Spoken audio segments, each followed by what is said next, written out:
Olá, olá, sejam bem-vindos a mais um Ouvido do Mundo, o podcast semanal do Museu da Pessoa. Eu sou o Lucas Lara e serei seu guia em mais um bate-papo sobre narrativas, memórias e histórias de vida.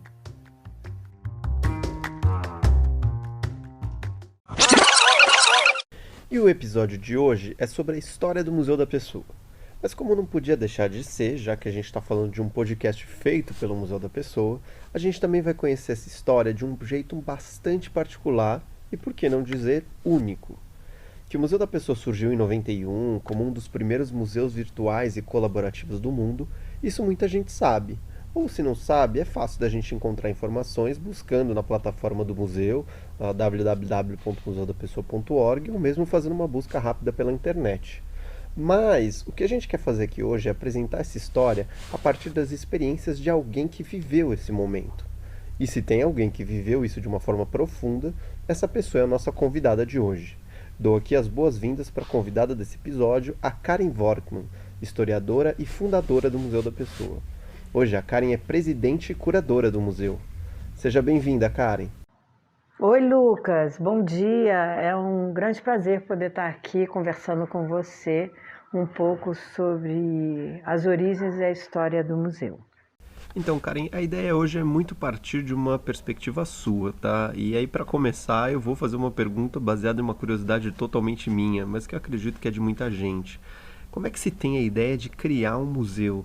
Né? Eu não acho que é uma coisa muito comum uma pessoa acordar um dia, num sábado, e falar: quer saber, hoje eu vou criar um museu do zero. Né? Uma ideia assim eu acho que não surge do dia para a noite. Então eu queria ouvir um pouquinho da sua experiência de como foi criar um museu dedicado ao registro de histórias de vida que valorize cada uma das pessoas da sociedade. Né? De onde veio tudo isso? Então, você tem toda a razão. Essa ideia não brotou de uma hora para outra. Ela foi sendo formada enquanto, por um lado, ela começou ainda eu estudando história, que eu estudei minha graduação, eu fiz na Universidade Federal Fluminense, no Rio de Janeiro. Durante esse período, eu me engajei em alguns projetos que usavam história oral. O principal deles foi a história dos imigrantes judeus no Rio de Janeiro. E esse projeto, que começou em 87, 88, ele tinha como foco, preliminarmente, entender os objetos que os imigrantes tinham trazido para o Brasil, quando, e muitas vezes, eles tinham fugido da sua cidade de origem, do seu país de origem. Naquele momento, eu percebi que, além desses objetos, que era um projeto maior do que eu podia entrar nesse projeto com a ideia de que quais eram as histórias dessas pessoas. Então, nós tivemos esse projeto, que foi da Associação Israelita do Rio de Janeiro.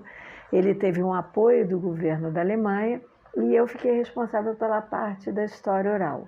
Durante esse projeto, que nós fizemos mais de 200 horas de gravação, e as histórias desses imigrantes foram impactantes para mim, como pessoa que tinha 20 e pouquinhos anos, mas, sobretudo, porque essas histórias traziam, além das histórias de cada, vamos chamar, a história dos imigrantes judeus no Rio de Janeiro, trazia uma dimensão mais profunda, que era a dimensão humana, de como cada pessoa, ainda que às vezes em contextos muito parecidos ou muito diferentes, reagiam.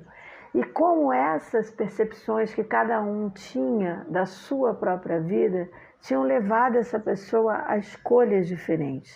E a forma como ela narrava, ficava muito evidente que o jeito que a gente constrói e reconstrói a nossa história é absolutamente definidor da forma como a gente vive, viveu e está e viverá a nossa realidade.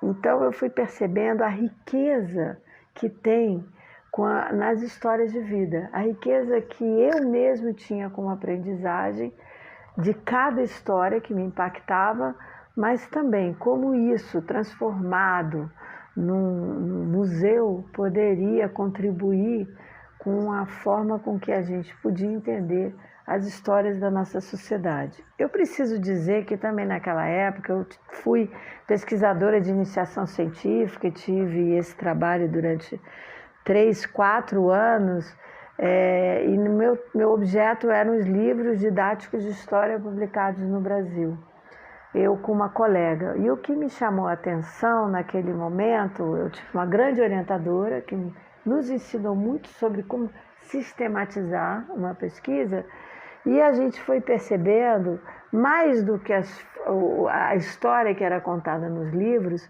o impacto que o momento e a narrativa e a função que a história tinha na formação da sociedade.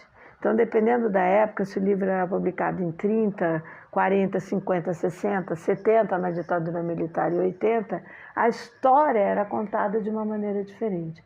E não é que tinha certo e errado, mas era, sobretudo, o que ou o autor ou o Estado estava querendo formar nas novas gerações.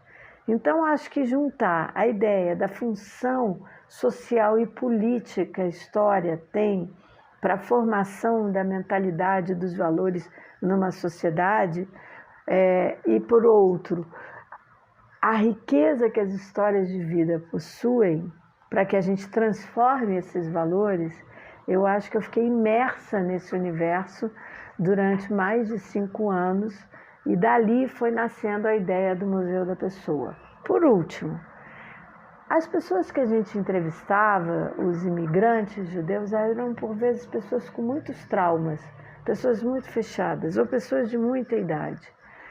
O impacto que elas tinham de repente serem escutadas por jovens interessados na sua vida era fenomenal. Elas se abriam, elas renasciam e elas às vezes agradeciam de sentir que a história delas não tinha sido em vão, estavam sendo escutadas.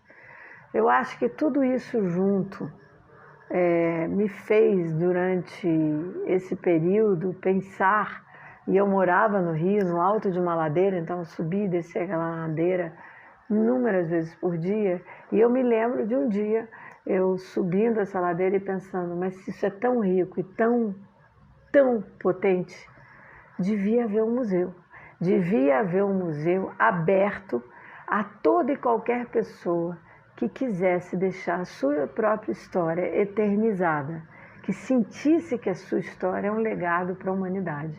Eu me lembro de eu pensando isso, e me lembro de eu pensando, tem museu de tudo, por que não tem um museu da pessoa? Então, acho que assim nasceu o nome e o cerne da ideia. Uau, obrigado por compartilhar. E é muito maluco, né, Karen? Assim, eu trabalho já no museu há muito tempo, você sabe bem disso. Já escutei essa história, já li sobre ela, já apresentei a história do museu em diversas situações, mas acho que é a primeira vez que vários desses elementos surgem para mim. Né? Então é muito interessante como uma perspectiva pessoal pode trazer elementos novos para uma história que a gente acha que conhece muito bem. Mas o outro ponto que eu queria abordar, uma segunda pergunta, é que assim, hoje em dia é muito normal a gente pensar na participação do público como um co-criador, seja de acervos ou mesmo de ações dos museus, né? Mas como é que isso era visto lá atrás? Como é que isso era visto há 30 anos atrás, na década de 90? As pessoas aderiram a essa ideia logo de cara ou essa participação de certa forma demorou a acontecer? É interessante a sua pergunta, porque no início da década de 90 a gente tem que pensar que não existia internet, não existia nem celular. Então a ideia de participação, do jeito que a gente pensa hoje, da pessoa entrar e colaborar, ela não existia. Então o que era perguntado naquela época era outro tipo de pergunta. Era assim, para que vai servir? Quem vai consultar? Para que serve a história das pessoas comuns? Né? Eu acho que já naquele momento havia um movimento grande de museus, inclusive no Brasil, de novos museus, né? Data dos anos 50, o Museu do Inconsciente, da doutora Nise, feita no Engenho, que era um museu dos trabalhos artísticos dos internados. Então, já naquela época, a ideia de que museu podia contemplar outras coisas já existia. Mas a ideia de um museu do Holocausto, ou o museu no Brasil do negro, do Abdias do Nascimento. Então, acho que essa discussão já estava nascendo, mas já existia. Mas a ideia é assim, pessoas comuns. Eu acho que essa ideia foram as perguntas mais feitas para mim naquele início. Depois, houve um momento, ainda antes da internet, que era o multimídia. E isso foi uma febre nos museus. E o que se pensava naquele momento não era a participação, mas era a interação. Então, houve uma ideia muito grande nas exposições de museu de usar a tecnologia e muitas ferramentas que as pessoas não iam mais só para olhar, elas iam para mexer, elas iam para interagir com aquele conteúdo. A ideia da participação, como a gente discute hoje, como o museu propõe, o Museu da Pessoa propõe, que é uma participação mais profunda, não é uma participação de interação, isso sim, mas a participação de que qualquer pessoa pode se tornar um acervo do museu, ela não precisa de ninguém para isso. Ou de que qualquer pessoa pode também ser o curador, ela não precisa ser validada por ninguém para ela juntar histórias e dizer, esse é o jeito que eu estou construindo a história, tanto dentro do museu ou como um museu, como os museus hoje que têm história oral. Eles não... A ideia de que as pessoas comuns, além de serem parte do acervo e se fazerem parte do acervo, podem ser curadores do museu, eu acho que isso foi uma evolução que nasceu como dos novos objetos no início dos anos 90, a interação, pela qual o Museu da Pessoa passou também, com multimídia, a ideia mais radical de que um museu ele não só oferta conteúdo, mas ele pode ser colaborativo na construção e uso do seu próprio conteúdo. Muito rico tudo isso, Karen. Eu acho que essa ideia, né, esse conceito de que qualquer um pode ser não só um visitante de um museu, mas também pode fazer parte do acervo e ainda além, que ele ou ela podem atuar como curadores, criando coisas a partir das suas perspectivas próprias, é uma coisa muito revolucionária e transformadora, né? A gente está falando aí de 30 anos de história, mas eu acho que ainda assim é muito revolucionário e transformador. Mas, bom, o papo tá ótimo, mas o nosso episódio está chegando ao fim. Então, Karen, eu queria te agradecer pela presença e por ter compartilhado com a gente um pouquinho da sua experiência. Obrigada, Lucas. Foi ótimo estar aqui conversando contigo. Espero que tenha contribuído.